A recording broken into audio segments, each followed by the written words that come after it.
विश्व में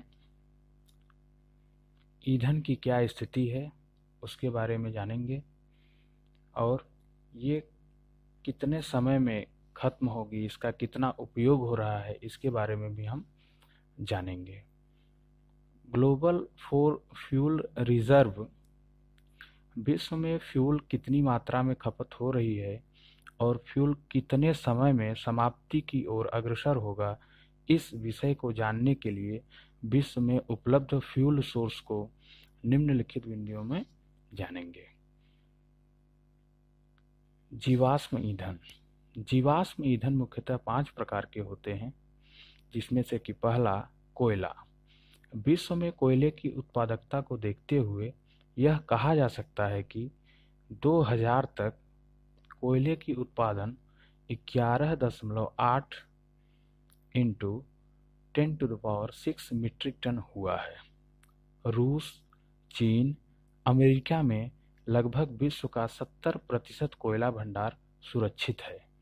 पिछले 131 वर्षों में कोयले का उत्पादन 4.9 गुणित 10⁶ मीट्रिक टन प्रति वर्ष हो रहा है। इसको देखते हुए 2050 तक कोयले का भंडार समाप्त हो जाने की संभावना है। दूसरा है तेल। कच्चा तेल का उत्पादन 1973 में 19.96 बैरल थी, वहीं आज यह 23.2 बैरल उत्पादन हो रहा है। ऐसे ही खपत बढ़ती रही तो सन 2025 तक समस्त तेल का भंडार समाप्त हो जाएगा। तीसरा है प्राकृतिक गैस। प्राकृतिक गैस का उत्पादन सन 1990 में लगभग 1800 गुणित 10⁹ घन मीटर उत्पादन किया गया है। इसकी खपत भी बढ़ रही है और यह भी शीघ्र समाप्ति की ओर है। नाभिकीय ऊर्जा। नाभिकीय ऊर्जा का विकास अमेरिका द्वारा सन 1957 में किया गया था। सन 2000 तक 2 गुणित 10⁶ गीगावाट ऊर्जा का उत्पादन किया जा चुका है। नाभिकीय ऊर्जा पर ही भविष्य निर्भर करता है। पांचवा है जल शक्ति। जल शक्ति का उपयोग 100 वर्षों से अधिक समय से होता आ रहा है। जल शक्ति के उपयोग के मामले में भारत, चीन, भूटान, इंडोनेशिया आदि अग्रणी देशों में आते हैं। आगे हम लोग देखेंगे भारत में ऊर्जा का परिदृश्य। भारत में किस प्रकार की ऊर्जा उत्पादन हो रही है और यह उत्पादित ऊर्जा कितने समय तक रहेगा और किस दर से ये खर्च हो रही है, इसको भी हम लोग इस टॉपिक में जानने का प्रयास करेंगे।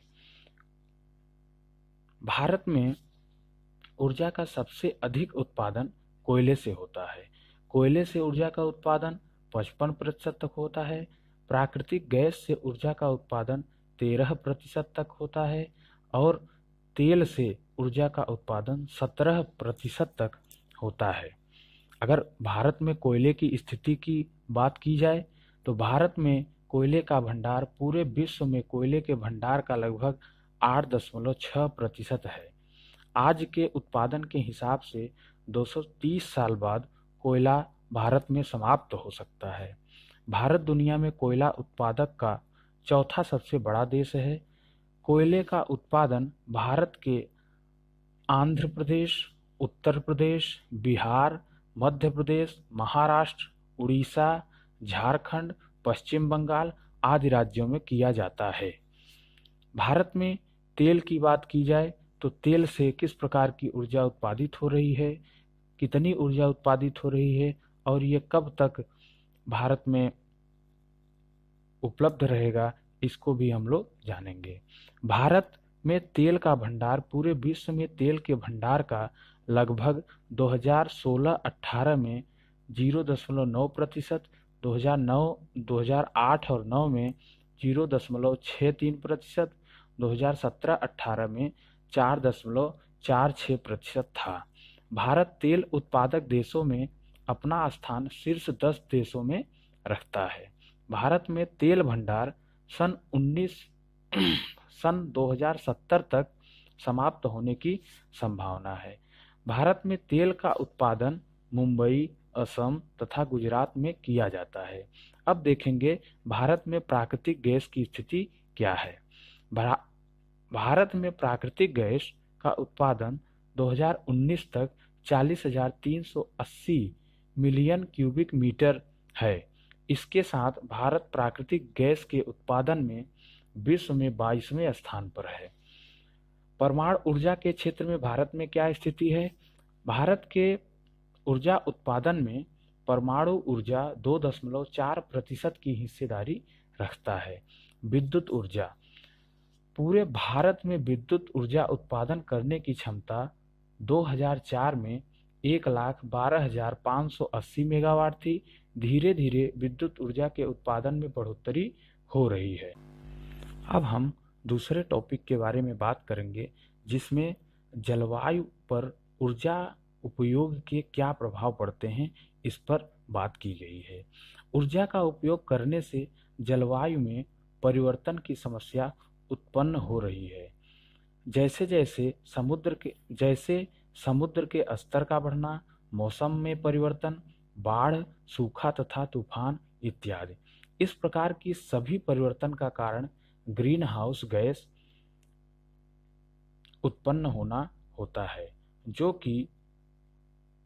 जो कि विश्व में मानव द्वारा गैर नवीकरणीय ऊर्जा के स्रोतों का ईंधन के रूप में प्रयोग कर बिजली उत्पन्न करना, परिवहन के लिए उपयोग करना या ऊष्मा उत्पन्न करने के लिए किया जाता है। मानव द्वारा ऊर्जा उपयोग के कारण पूरे विश्व में सबसे ज़्यादा ग्रीन हाउस गैस उत्पन्न होती है। लगभग ऊर्जा का 2/3 भाग पूरे विश्व में ग्रीन हाउस गैस उत्पन्न करने में व्यर्थ चली जाती है। जलवायु परिवर्तन के कारण हमारी ऊर्जा उत्पन्न करने की क्षमता तथा ऊर्जा उपयोग करने की क्षमता में बदलाव आ रहा है। जैसे तापमान अधिक होने पर गर्मी में कूलिंग के लिए अधिक ऊर्जा का उपयोग हो रहा है, जबकि सर्दियों में हीटिंग के लिए ऊर्जा की आवश्यकता में कमी आई है। इस प्रकार से हम देख सकते हैं कि गर्मी के कारण ऊर्जा के उपयोग में वृद्धि हो रही है और ठंडी में, सर्दियों के मौसम में ऊर्जा के उपयोग में कमी आ रही है। दूसरे टॉपिक पे हम चर्चा करेंगे भारत के विभिन्न क्षेत्रों में ऊर्जा की खपत। हम इस ग्राफ द्वारा ये देख सकते हैं कि इसमें सबसे अधिक ऊर्जा की खपत जो होती है वह उद्योगों में होती है। उद्योग में 49% तक ऊर्जा का खपत होता है, कृषि में 5% तक ऊर्जा का खपत होता है, और वहीं अगर देखा जाए तो घरेलू कार्यों में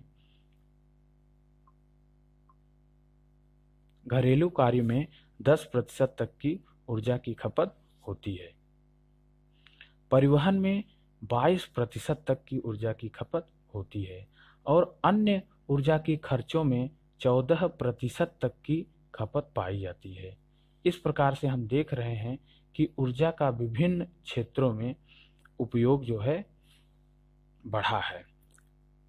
इसमें हम देखते हैं कि सबसे ज़्यादा उद्योग और परिवहन के क्षेत्र में ऊर्जा की खपत बढ़ी है। धन्यवाद।